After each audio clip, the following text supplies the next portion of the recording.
This is a country where people have such privileges. It's unbelievable.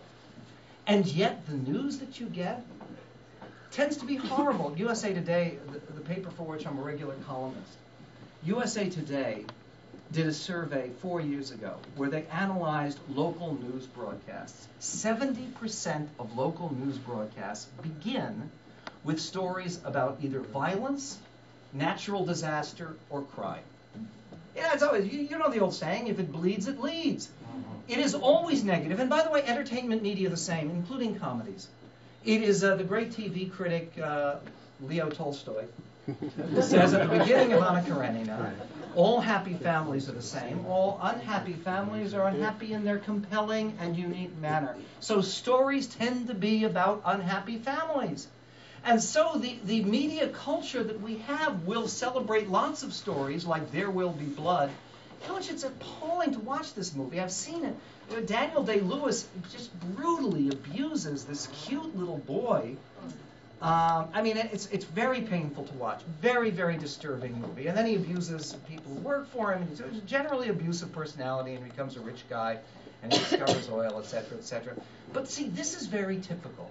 And it is not because people decide we're going to make negative stories. It is because all drama is about conflict. And it tends to be far easier to portray conflict that is negative, that portrays dysfunction, that doesn't portray happy families, that doesn't portray progress, that portrays tragedy and horror and violence and misery. And the problem with all of this is not that it necessarily creates... Good evening. Not necessarily that it creates some kind of negativity. The problem is that in the United States, where the typical American spends more waking hours watching television than in any other activity in a lifetime.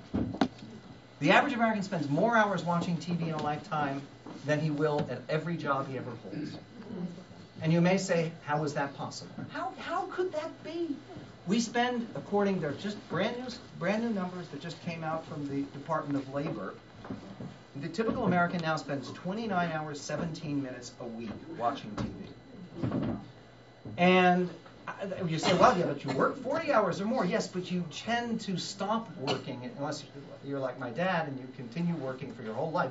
But most people stop working at some point, and then you continue watching TV. Most people only begin working when they're 18, 21, if you have a child in graduate school, 44,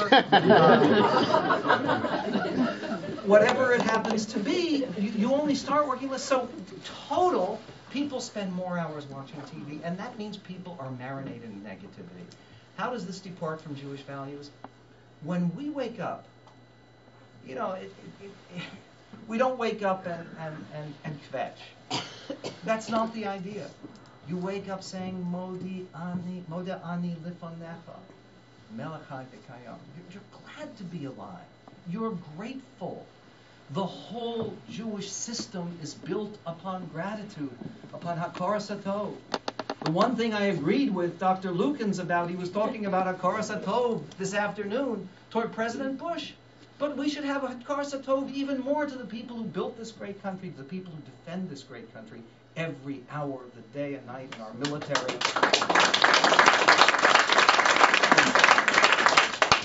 And we should have tremendous hakaras hatov to HaKadosh Baruch Hu, who continues to favor not only Eretz Yisrael, but continues to favor this nation. The contrast between the negativity that is built into the very nature of mass media, visual media, and the positive, grateful nature, the Jewish tradition, the Torah demands of all of us, that contrast is profound. Such that, you know, there's so many stories of what people maintained during the Shoah, even in Auschwitz itself. Think of what it means, of the ability for people on a piece of rotten potato that you're given to eat, to be able to say a bracha. That even for that, achakama v'kama, how much more so we who are able to eat deliciously and wonderfully and in favor should be grateful and not negative, and not hold on to the fascination with bad news and dysfunction. And that brings me to the second contrast. One of the difficulties with all mass media is timing. One of the big things in Hollywood is they try to keep movies short. A movie has a problem if it runs more than 90 minutes long. Why? Not just the attention span of the audience, but because they can't run it that many times at a given screen. And when they calculate whether a film is successful or not, they calculate per screen average, which is why a very long movie will have a difficulty. But even very long movies are, 2.5 hours long is a very long movie. Now think about it. Think if life were like that, where you have a great big problem and you have a lot of adventures and then it's all wrapped up and resolved in 2.5 hours. On TV, it's a half an hour. The conditioning of people who are marinated in popular entertainment visual culture is a conditioning that dictates short-term horizons. Do you remember the millennium?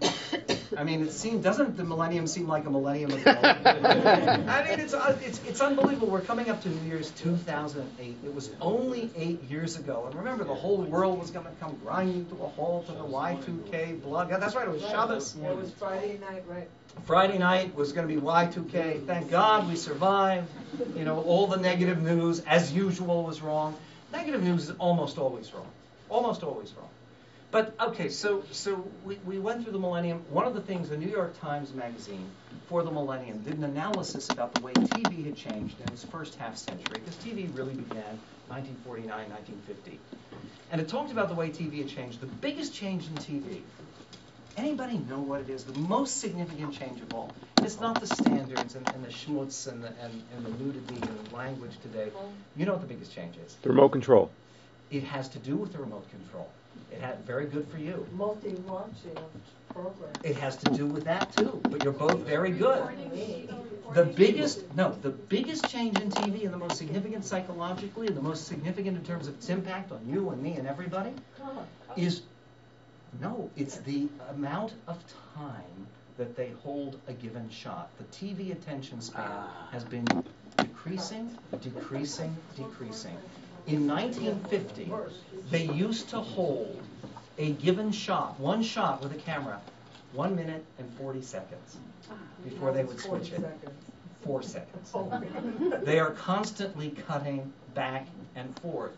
And you can see that in the TV shows you like. Cut, bing, bing.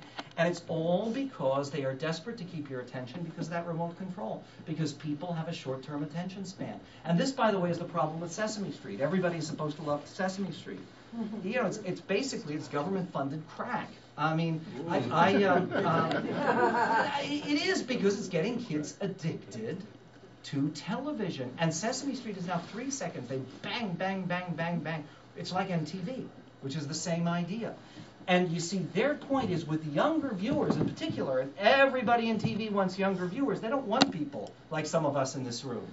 They don't want people like some of us in this room. They want young people, and young people, they're going to pick up the remote control. Here's an amazing statistic. They just did a new survey.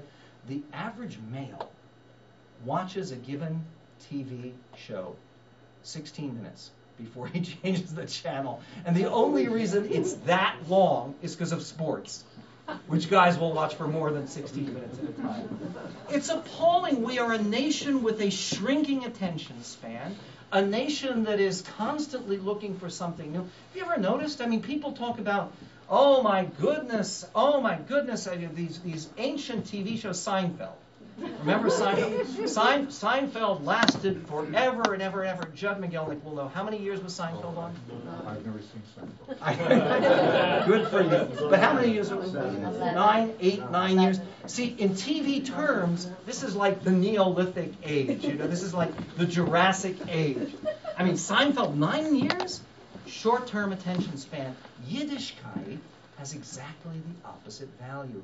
It's why there is a contradiction. It's why the fact that I think it's terrific.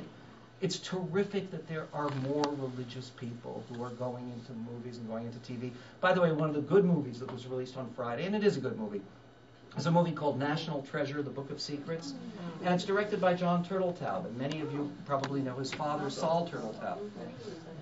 And it's a very nice guy, and it's a nice movie.